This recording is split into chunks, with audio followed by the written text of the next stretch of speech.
जनगणना के प्रथम चरण यानी कि हाउस लिस्टिंग का जो फर्स्ट फेज है, उस फेज के अंदर हमें प्रश्न संख्या 1 से लेकर 34 तक प्रश्नों का जो है हमें सामना करना है। उसके अंदर प्रश्न संख्या 1 से 16 के संबंध में क्लेरिफिकेशन, सारे के सारे संशय जो थे, डाउट्स थे, वो एक सेशन के माध्यम से हमने दूर किए थे, बात करी थी उन पर। आज के वीडियो में हम बात करेंगे साथियों क्वेश्चन नंबर 17 से लेकर 34 तक। चैनल पर नए हैं तो सब्सक्राइब करें, बेल आइकन को प्रेस करें। इससे पहले आप अगर चैनल पर नए हैं तो मैं आपको बता दूं, चैनल पर जाकर के विजिट करिएगा। मैंने जो है जनगणना के लिए पूरी की पूरी एक प्लेलिस्ट तैयार कर रखी है जो चैनल पर मौजूद है। जनगणना की ट्रेनिंग से लेकर के नजरी नक्शा कैसे बनाना है उससे लेकर के फर्स्ट टाइम लॉगिन कैसे करना है वो बातें, एचएलओ ऐप को यूज कैसे करना है, इसके पासवर्ड प्रोटेक्शन, लैंग्वेज वगैरह, इन सब के बारे में जानकारी आपको इसके अंदर दे रखी है। सेल्फ इनोमरेशन का प्रोसेस क्या रहने वाला है, ठीक है, आपके प्रगणक के क्या कार्य हैं, सुपरवाइजर के क्या काम है, मानदेय वगैरह वगैरह कितना मिलेगा, ये सारी बातें अपन इसके अंदर कर चुके हैं। तो पूरी प्लेलिस्ट आपके सामने मौजूद है, जाकर के जरूर देखिएगा। आप सभी लोगों का बहुत साथ स्नेह इसमें इस चैनल को मिला है। ये आपका अपना चैनल है भैरव टेक वजह सर, इसको सब्सक्राइब करना है, बेल आइकन दबा देंगे आप, जैसे सदस्यता ले लेंगे इसमें आपको सभी के ऊपर क्लिक कर देना है साथियों, ताकि इंपॉर्टेंट नोटिफिकेशन आपको टाइम से टाइम मिलते रहे। तो शुरू करते हैं आज का सेशन।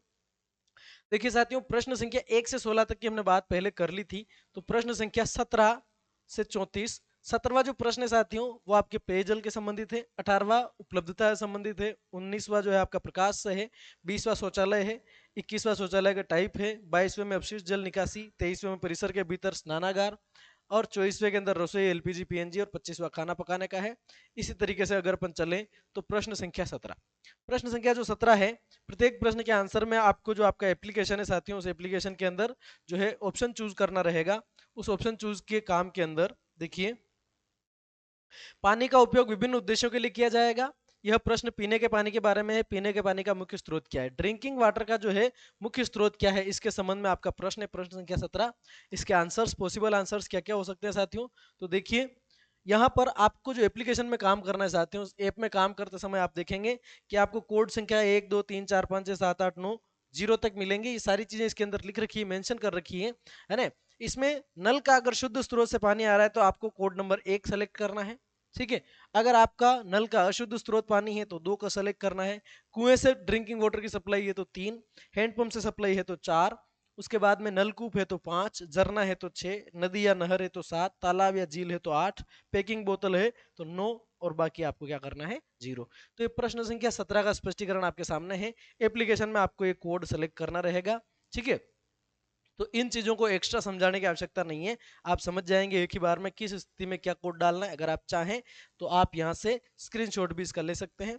अगले प्रश्न पे चलते हैं, ठीक है। क्वेश्चन 17 के अंदर ही ये सब सारी चीजें जो है आपके सामने एक्सप्लेन कर रखी है साथियों। आप इन स्लाइड्स का जो है फोटो ले सकते हैं, ठीक है। बाकी जो मुख्य रूप से जो बात है वो हमने आपको बता दी, कोड 6 झरने का है, नदी नहर तालाब बता दिया था, ठीक है। अब यहाँ पर बोतल बंद पानी, आमतौर पर ये पैकेट बंद पीने का पानी कुछ सुरक्षा मानकों को पूरा करता है और पीने के लिए सुरक्षित माना जाता है, ठीक है। यहाँ पर कोड 0 अन्य स्रोत में डालना है, तो कोड 0 के लिए कौन कौन से स्रोत रहेंगे साथियों, ठीक है। रेन वाटर हार्वेस्टिंग है, या वाटर टैंकर है, या वाटर का एटीएम है, ये चीजें अगर आप यूज करते हैं, अगर कोई व्यक्ति यूज करता है, उसके लिए अन्य का ऑप्शन आपको चूज करना है, ठीक है। प्रश्न संख्या 18 की बात करते हैं साथियों। प्रश्न संख्या 18 में परिवार के सापेक्ष पेयजल स्रोत के स्थान के आधार पर उपयुक्त कोड आपको चुनना है ना। अब पेयजल जो है उसका उपलब्धता है, उसकी उपलब्धता के आधार पर आपको यहाँ पे 3 ऑप्शन मिलेंगे साथियों, with in premises, near the premises and away, ठीक है। तो किस स्थिति में कौन सा चूज करना है, पहला दूरी विवरण परिसर के भीतर, कोड नंबर 1 चूज करना है आपको एप्लीकेशन के अंदर। कब, जब पेयजल स्रोत जैसे नल है, कुआं, हैंडपंप घर या आंगन के अंदर स्थित है, यानी कि परिसर में स्थित है। पे एक बोतल बंद पानी जो घर के दरवाजे तक पहुंचाया जा रहा है या परिसर के भीतर माना जाएगा। इन सब में आपको first with in premises code number 1 use करना है, एंड द सेकंड वन परिसर के पास, है ना, यानी कि नियर द प्रीमाइसेस। इसमें जब पेयजल स्रोत परिवार परिसर के बाहर लेकिन पास में स्थित हो, शहरी क्षेत्र में अगर आपका पेयजल 100 मीटर के दायरे में है और ग्रामीण क्षेत्र में आधा किलोमीटर के दायरे में अगर है तो उसको आपको सेकंड कोड देना है। और थर्ड कोड, जब पेयजल स्रोत परिसर से काफी दूरी पर स्थित हो, अर्थात परिसर के पास की निर्धारित दूरी की सीमा से अधिक दूरी पे है, तो आपको कोड नंबर 3 चूज करना है, ठीक है। अब बात करते हैं क्वेश्चन नंबर 19 की। इसी तरीके से हम सारे के सारे क्वेश्चंस देखेंगे साथियों। इसके अलावा भी कुछ क्वेश्चंस आपके मन में पनपेंगे। आपके मन में अगर कोई क्वेश्चंस पनपते हैं, कोई बात दिमाग में आती है, you can share in comment box. I will try to understand, I will try to explain you, कोशिश करेंगे। 19वां प्रकाश का मुख्य स्रोत, इसके लिए साथियों आपके पास में कोड देखिए। पिछले 12 महीनों में अधिकांश भाग में जो प्रकाश के मुख्य स्रोत परिवार द्वारा उपयोग किए गए प्रकाश स्रोत सोर्स ऑफ लाइटिंग को दर्ज किया जाना है ना। अलग अलग लाइटिंग सोर्स अगर यूज करते हैं तो अधिकांश समय तक कौन सा यूज किया गया? पहला बिजली यूज करेंगे यदि परिवार का मुख्य रूप से बिजली परिवार उपयोग कर रहा है। ठीक है। कोड 4 कब चूज करेंगे? अन्य तेल, अदर ऑयल में खाद्य एडिबल या अखाद्य नॉन एडिबल दोनों प्रकार के तेल शामिल हैं जो प्रकाश के लिए उपयोग में लिए जाते हैं। यदि असाधारण परिस्थितियों में परिवार किसी भी प्रकार का प्रकाश स्रोत उपयोग नहीं कर रहा है तो कोड 6 चुना जाएगा। ऐसा कोई परिवार है जो प्रकाश का कोई स्रोत उसके पास नहीं है। यहाँ पर आप देख सकते हैं ये प्रकाश के स्रोत हैं आपके पास। इसमें अवेलेबल ऑप्शंस कौन कौन से रहेंगे साथियों? अवेलेबल ऑप्शंस की बात करें तो इलेक्ट्रिसिटी के लिए कोड 1 है, केरोसिन के लिए कोड 2 है, सोलर के लिए कोड 3 है, अदर ऑयल के लिए 4 है, एनी अदर के लिए 5 है और नो लाइटिंग के लिए 6 है। ठीक है। तो ये आपके बहुत काम की जानकारी रहेगी, यहाँ से आपको देखना है क्योंकि विसंगतियां पाए जाने पर आपको जो है परेशानी उत्पन्न हो सकती है, इसलिए आपको इन चीजों का ध्यान रखना है। ठीक है। चलिए अब बात कर लेते हैं शौचालय की सुलभता। सुलभ शौचालय। सुलभ शौचालय की दशा क्या है साथियों?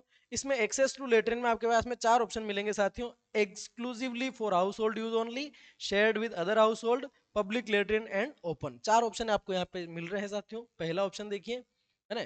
स्थितियों को समझिए। कोड 1 कब चुनना है? परिवार के नियंत्रण में जनगणना मकान के भीतर जो आपका सेंसस हाउस है उसके भीतर या बाहर स्थित शौचालय और केवल उसी परिवार के उपयोग के लिए है तो इस दशा में आपको कोड 1 चयन करना है, पहला कोड। यदि शौचालय अन्य परिवारों के साथ साझा किया जाता है, it is shared with other families, then आपको कोड 2 चूज करना है। यदि परिवार के साथ पास स्वयं का शौचालय नहीं है लेकिन परिवार के सदस्य सार्वजनिक शौचालय यानी कि पब्लिक लेटरिन का उपयोग कर रहे हैं को तो कोड आपको 3 चुनना है। साझा शौचालय और सार्वजनिक शौचालय में अंतर है, ध्यान रखना। दो फैमिली जो है साझा रूप से यूज कर रही है, ठीक है, तो आपका कोड नंबर 2 है ना। और पब्लिक वाला है तो आपका कोड नंबर 3 है। ये आप ध्यान रखना है, सार्वजनिक और साझा में बहुत अंतर है। ठीक है। साझा शौचालय केवल कुछ सीमित परिवारों द्वारा 2 या 3 4 5 परिवारों के द्वारा यूज किया जा रहा है तो उसको साझा मानेंगे, और पब्लिक वाला है तो उसको पब्लिक मानेंगे। ठीक है। चलिए अब लेटरिन का जो टाइप है साथियों, टाइप ऑफ लेटरिन के अंदर आपको फ्लश या पोर फ्लश सिस्टम है, या सर्विस लेटरिन्स हैं, या डायरेक्ट डिस्पोजल सिस्टम है, या पिट लेटरिन्स है। ठीक है। 4 तरह की यहाँ पर लेटरिन हो सकती है। ठीक है। Pipe receiver system, septic tank और अदर सिस्टम, ये क्वेश्चन नंबर 21 का मामला रहेगा।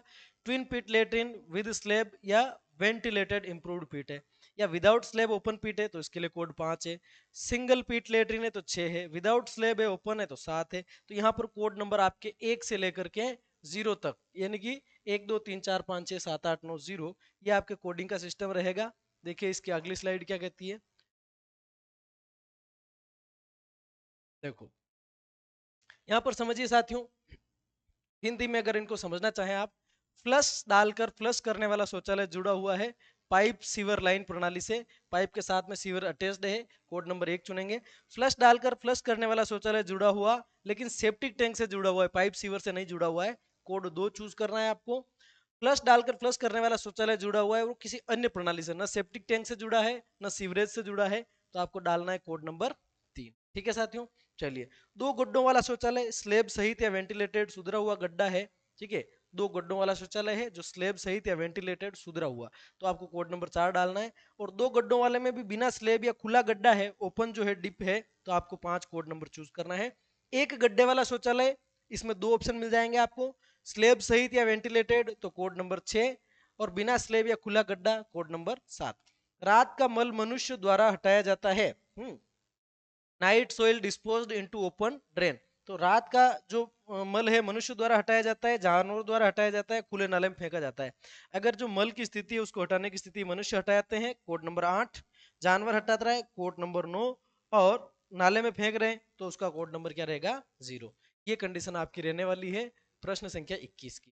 ठीक है साहब। क्वेश्चन नंबर 21 में ही अगर थोड़ा सा और आगे बढ़े तो यहाँ पर आप समझ सकते हैं, सीवर प्रणाली फ्लश डालकर हटाने में आपके सामने 3 कोड आएंगे साथियों। पहला, फ्लश शौचालय जो सार्वजनिक प्राधिकरणों द्वारा संचालित भूमिगत सीवर से जुड़ा हुआ है, ठीक है, अंडरग्राउंड जो सीवरेज से जुड़ा हुआ है। सेफ्टी टैंक है जिसमें समय समय पर सफाई होती है तो कोड नंबर 2 रहेगा, अन्य प्रणाली में कोड नंबर 3 रहेगा। तो इन चीजों को आपको अच्छे से एक्सप्लेन कर दिया है।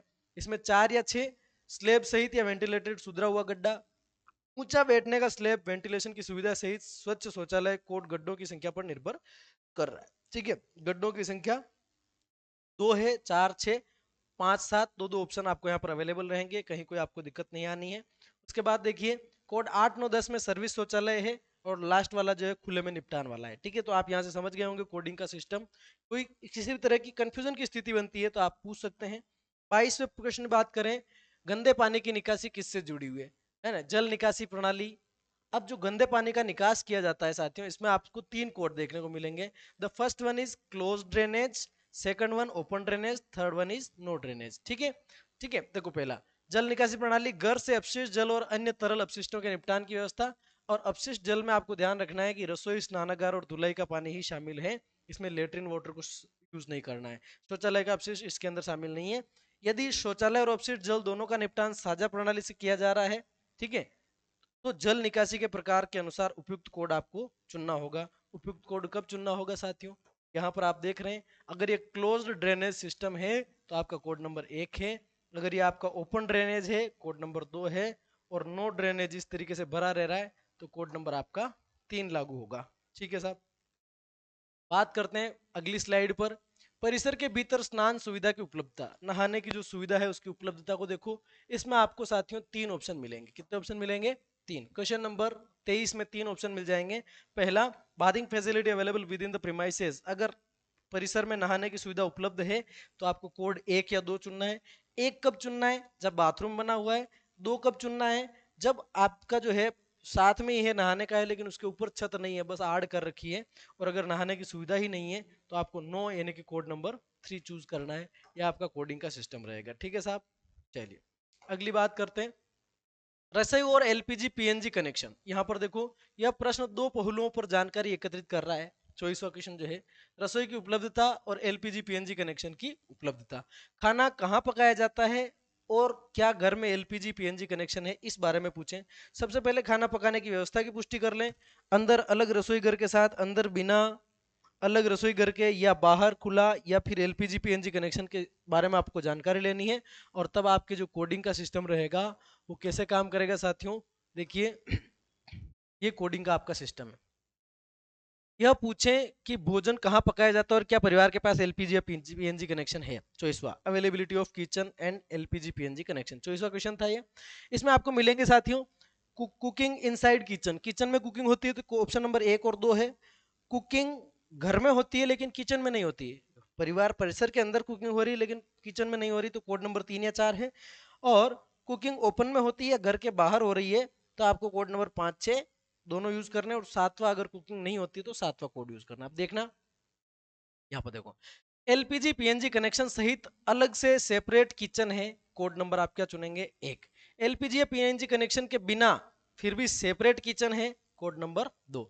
घर के अंदर पीएनजी एलपीजी कनेक्शन है सहित कोई पृथक रसोई नहीं है। ठीक है, अलग से रसोई नहीं बना रखी है, और घर के अंदर ही जो बेडरूम है, उनका रहने खाने का कमरा है, किसी में बना रहे हैं। ठीक है, कोड 3 रहेगा। घर के भीतर एलपीजी पीएनजी कनेक्शन के बिना कोई पृथक रसोई नहीं है।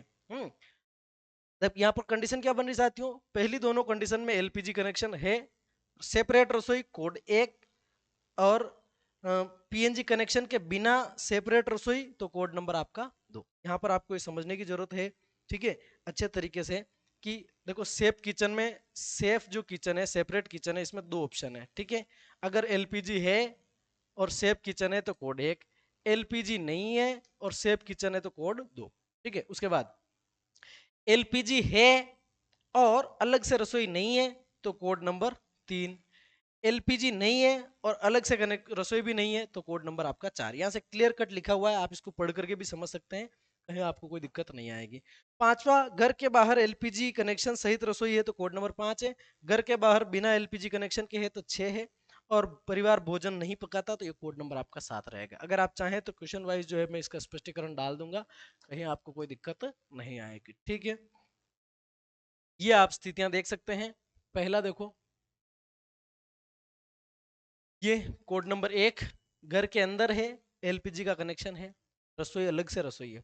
अलग से रसोई है, एलपीजी कनेक्शन नहीं है, कोड नंबर 2 है ना। अलग से रसोई नहीं है, लेकिन घर के अंदर बना रहे हैं। यहाँ दोनों जगह किचन अवेलेबल है, एक में गैस है एक में नहीं है।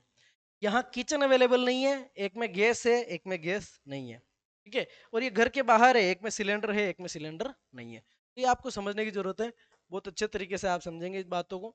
ठीक है। भोजन पकाने में प्रयुक्त ईंधन, ठीक है, जो आपका ईंधन है, यदि खाना पकाने की व्यवस्था है तो अगला प्रश्न पकाने के लिए उपयोग में किए जाने वाले ईंधन के बारे में है।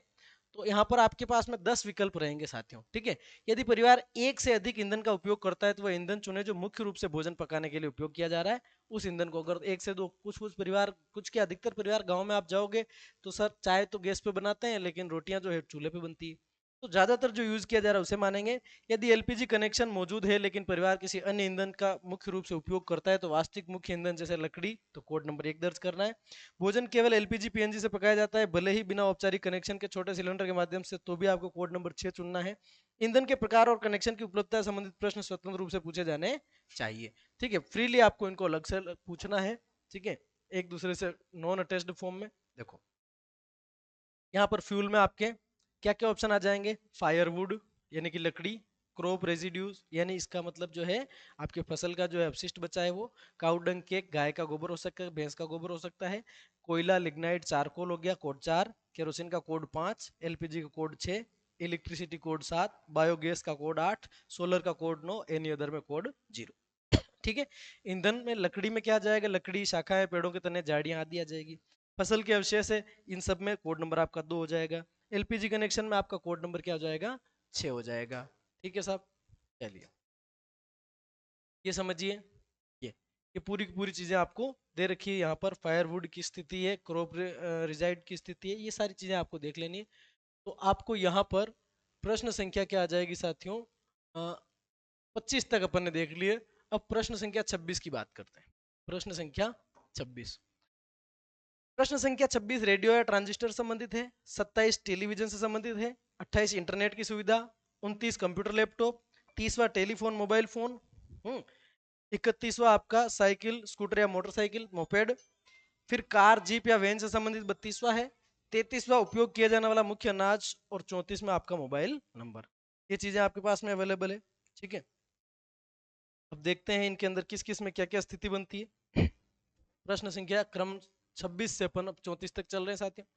चलिए, परिवार द्वारा धारित संपत्तियां, परिवार द्वारा धारित संपत्तियां जो है इनके अंदर आपका क्वेश्चन नंबर 26 रहेगा। देखिए ये परिवार द्वारा धारित संपत्तियों में क्या कुछ क्लेरिफिकेशन है। इस एचएलओ के संचालन में प्रश्न 26 से 32 परिवार द्वारा धारित संपत्तियों से संबंधित है। यहाँ जानकारी सभी सामान्य परिवारों नॉर्मल हाउस होल्ड्स के लिए दर्ज की जानी है। संपत्ति परिवार के किसी भी सदस्य के पास हो सकती है, केवल मुखिया के पास होना जरूरी नहीं है। सामान्य कार्य संबंधी यानी कि रीजनेबल वर्किंग ऑर्डर में होनी चाहिए। कार्य स्थिति में है ना, कोई खराब है, 4 साल पुरानी मोटरसाइकिल भाड़े में सड़ रही है तो उसको मोपेड में नहीं गिनना है आपको। स्रोत या स्वामित्व तो बताना आवश्यक नहीं है, कहाँ से लाए या किसके नाम पे ये जरूरी नहीं, गाड़ी है कि नहीं है वो। नियोक्ता या कार्यालय द्वारा दी गई संपत्तियां भी परिवार के पास उपलब्ध मानी जाएगी, है ना। जैसे कोई सरकारी कर्मचारी या किसी कंपनी में काम करता है, कंपनी की गाड़ी, तो भी उसको खुद ही मान लेना है। यदि कोई संपत्ति परिवार के पास उपलब्ध है और मुख्यतः व्यावसायिक प्रयोजन यानी कॉमर्शियल पर्पज के लिए उपयोग की जाती तो भी उसको उपलब्ध मानेंगे। और संपत्तियों की संख्या दर्ज नहीं करनी है आपको, उपलब्धता है नहीं वही लिखना है केवल। पहला प्रश्न है रेडियो ट्रांजिस्टर, ठीक है। देखो वीडियो संभवतः 18 मिनट क्रॉस कर चुका है। उत्तरदाता से परिवार में रेडियो की उपलब्धता के बारे में पूछें। रेडियो तक पहुंच निम्न माध्यमों से हो सकती है, पारंपरिक रेडियो सेट है, मोबाइल या स्मार्टफोन है, अन्य उपकरण जैसे कि आईपॉड हो गया, कार स्टीरियो हो गया, कंप्यूटर लैपटॉप टीवी आदि इंटरनेट के माध्यम से। तो इसमें यदि परिवार एक से अधिक उपकरणों का उपयोग करता है तो परिवार के सदस्यों द्वारा सबसे अधिक उपयोग किए जाने वाले मुख्य उपकरण को दर्ज करेंगे, ऐसा स्पष्ट है। यदि पारंपरिक रेडियो सेट उपलब्ध हो तो अन्य किसी माध्यम के बजाय इसे ही रिकॉर्ड करें। अगर पारंपरिक रेडियो सेट उपलब्ध है तो रेडियो को आपको प्राथमिकता देनी, बाकी को छोड़ देना है। यदि एक से अधिक डिवाइस उपयोग किए जा रहे हैं तो घर के सदस्यों द्वारा सबसे ज्यादा कौन सा यूज किया जा रहा है उसकी आपको एंट्रीज करनी है। चलिए अगली स्लाइड क्या बताती है इसके बारे में, ये देखो। पारंपरिक रेडियो सेट है तो इसको प्राथमिकता देनी, या नहीं होने की दिशा में मोबाइल स्मार्टफोन या अन्य उपकरण जो है यूज कर सकते हैं। तो यहाँ पर traditional radio set on mobile और स्मार्टफोन ऑन अदर डिवाइस आ जाएगा, ऑप्शन नंबर 4 में आपको नो मिल जाएगा, ठीक है। इसके बाद 27वां टीवी वाला प्रश्न है। टीवी में क्या क्या पूछेगा, दूरदर्शन फ्री डिश है, अदर डीटीएच डिश है, केबल कनेक्शन है या एनी अदर है, नो। 5 कोड आपको इसके अंदर मिलेंगे। पहला कोड कब डालना है, दूर से दर्शन द्वारा प्रदत्त फ्री डिश सेवा ले रहे हैं, code number 1। Tata sky, dish TV, Airtel आदि जैसी सशुल्क सेवाएं हैं तो अन्य डीटीएच या डिश, है ना, यानी कि सेकंड वाला कोड आपको चूज करना है, ठीक है। केबल कनेक्शन अवेलेबल है, स्थानीय या मल्टी सिस्टम केबल ऑपरेटर के माध्यम से प्राप्त टीवी सेवाएं हैं तो उसमें आपको केबल कनेक्शन कोड 3 करना है। अन्य में उपर्युक्त के अतिरिक्त अन्य माध्यम जैसे कि इंटरनेट प्रोटोकॉल, टेलीविजन, आईपीटीवी, ये चीजें आ जाएगी। और नहीं है तो फिर कोड नंबर आपको 5 डाल देना है। ठीक है साहब। 28, क्वेश्चन नंबर 28, इंटरनेट की पहुंच। इंटरनेट की पहुंच में आपसे यहाँ पर कोड संख्या जो है साथियों 28 के अंदर 4 कोड मिलेंगे। पहला ऑन लैपटॉप कंप्यूटर, दूसरा ऑन मोबाइल, तीसरा अदर डिवाइस और चौथा नो। क्या है साथियों इंटरनेट की सुविधा के बारे में? हाँ, यदि परिवार को घर के भीतर किसी माध्यम से इंटरनेट पहुंच रहा है, उसके पास नेट की अवेलेबिलिटी है, ठीक है, डायल अप है, डीएसएल है, डिजिटल सब्सक्राइबर लाइन है, या केबल है, सैटेलाइट या सेल्यूलर है, या वायरलेस वाईफाई, किसी भी तरीके से नेटवर्क पहुंचता है, ठीक है। यदि इंटरनेट किसी भी उपकरण जैसे कंप्यूटर, लैपटॉप, स्मार्टफोन या अन्य उपकरणों पर उपयोग किया जा रहा है, तो आपको जो है इसमें यस की स्थिति भरनी है, बाकी नो की स्थिति भरनी है। यदि एक से अधिक उपकरणों पर इंटरनेट का उपयोग किया जाता है तो उच्च प्राथमिकता वाले कोड का चयन करें। मैक्सिमम कौन सा यूज करते हैं, ठीक है। उच्च प्राथमिकता में क्या करेंगे साथियों, अगर ये सारे अवेलेबल है तो सबसे पहले प्रायोरिटी आपको लैपटॉप या कंप्यूटर को देनी है। ये नहीं है तो फिर मोबाइल, फिर स्मार्टफोन, या मोबाइल स्मार्टफोन एक ही आ गया, अन्य उपकरण नहीं। यदि परिवार को इंटरनेट की पहुंच नहीं है तो आपको नहीं दर्ज कर लेना है, ठीक है। तो बात कर लेते हैं अब क्वेश्चन नंबर, 2-3 क्वेश्चन और बच्चे हैं। ये 29वां, कंप्यूटर या लैपटॉप। कंप्यूटर या लैपटॉप में आपको यस और नो में जवाब देना है। अगर उपलब्ध है तो कोड 1 दे दीजिए, नहीं है तो कोड 2 दे दीजिए। उसके बाद में 30वां, टेलीफोन, मोबाइल फोन या स्मार्टफोन। हाँ, यदि परिवार के पास केवल लैंडलाइन है तो कोड 1 चूज करना है, लैंडलाइन में 1 चूज करना है, स्मार्टफोन में 2 चूज करना है, अदर बेसिक मोबाइल में 3 चूज करना है, दोनों हैं तो 4 चूज करना है, कुछ भी नहीं है तो 5 चूज करना है। देखो, यदि परिवार के पास केवल साधारण मोबाइल फोन है, कोड 3, परिवार के पास स्मार्टफोन है, कोड 2, परिवार के पास लैंडलाइन और मोबाइल दोनों है, कोड 4, और कुछ भी नहीं है तो कोड नंबर 5। चलिए 31, साइकिल, स्कूटर, मोटरसाइकिल, मोपेड। इसमें आपको कोई संख्या दर्ज नहीं करनी साथियों, यस नो में करना है। Bicycle and scooter, motorcycle, moped. Cycle है तो कोड 1, देखो साइकिल है, विकलांग व्यक्तियों द्वारा उपयोग की जाने वाली तिपहिया साइकिल भी शामिल है, अगर है तो कोड 1। दो पहिया वाहन है जैसे स्कूटर, मोटरसाइकिल या मोपेड, तो आपको कोड नंबर क्या चूज करना है, 2। यदि परिवार के पास दोनों हैं तो कोड 3। यदि परिवार के पास उपयोग में से कुछ भी नहीं है तो कोड नंबर आपको 4 चूज करना है। अब आप बता सकते हैं ये तीनों जो फोटो है कौन से कोड में जाएंगे, ये कोड नंबर आपका 2 ले लेगा। चलिए कार, जीप, वैन, अपन अब खात्मे की तरफ है। 22 हो गए, 25 मिनट में मामला खत्म है। कार, जीप या वैन, क्या आपके पास 4 पहिया वाहन जैसे कार या जीप है, निम्न प्रकार के वाहन भी शामिल है, मल्टी यूटिलिटी व्हीकल यानी कि एमयूवी, स्पोर्ट्स यूटिलिटी व्हीकल यानी कि एसयूवी, यानी कि स्पोर्ट्स कार। ये सारी सारी जो चीजें हैं इसके अंदर यस की स्थिति में आएगी। हाँ, यदि परिवार के किसी भी सदस्य के पास उपरोक्त में कोई भी वाहन उपलब्ध है तो एक कोड नंबर 1 डालना है, बाकी आपको नहीं डाल देना है, ठीक है साहब। चलिए ये इसमें यस और नो 32 में केवल 2 ऑप्शन आपको मिलेंगे, ठीक है। उसके बाद में प्रश्न संख्या 33, आप कौन सा अनाज यूज करते हैं? Classifying house hold serial consumption, oats है, राइस है, हार्वेस्ट है, ज्वार है, बाजरा है, मेज है। उपभोग में स्वयं उगाया या होम ग्रोन या खरीदा गया दोनों प्रकार का अनाज शामिल है। आप खरीद के लाते हैं, खुद उगाते हैं। परिवार द्वारा मुख्य रूप से उपयोग किए जाने वाले अनाज के आधार पर कोड चुनने हैं आपको। चावल के लिए कोड नंबर 1, व्हीट के लिए कोड नंबर 2। देखते हैं, शायद यही कंडीशन मेरे हिसाब से होनी चाहिए। हाँ, तो यहाँ पर आप देख सकते हैं राइस के लिए चिरवा, खोई, लावा, मूरी, राइस पाउडर, ये भी इसके एग्जांपल्स हैं। कोड नंबर 1 चूज करना है। मैदा, रवा, सूजी, दलिया, बिस्कुट, केक, ये व्हीट में आ जाएंगे। ज्वार कोड नंबर 3 रहेगा, ज्वार के बिस्किट। बाजरा प्रोडक्ट्स हैं, कोड नंबर 4।